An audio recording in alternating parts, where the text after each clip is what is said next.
Well, the New Orleans City Council will look a little different next year, but how different will be determined in the upcoming runoff elections. Tonight, those candidates sat down for a policy on a topic that impacts us all. Mike McDaniel explains why water is such an important conversation for city leaders.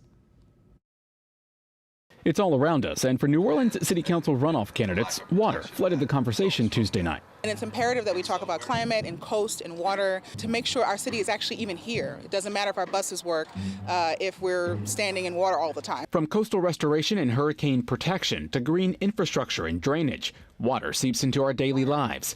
Jessica Dandridge with the Water Collaborative of Greater New Orleans says with federal infrastructure money on the way, water must be part of the conversation. People forget that New Orleans is actually a coastal city.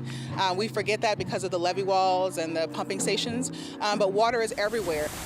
One water topic that floated up is whether the city should create a stormwater management fee to help curb scenes like this after heavy rain. A lot of times people just think our issues just start and end with the pumps, but it's actually, that's just 1/4 of the conversation. There's a lot more to be had. Discussion about a fee is already happening, but no details on price. This is an opportunity for all of us to invest.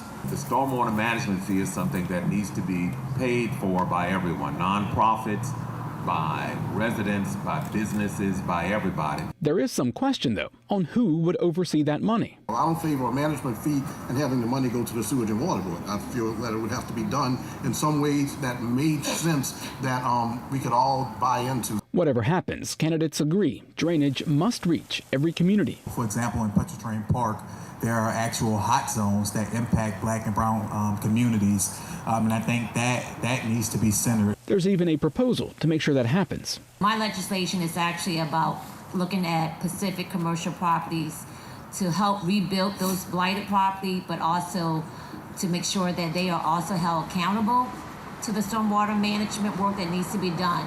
And just like the water, the debate will keep flowing. Mike McDaniel, Eyewitness News.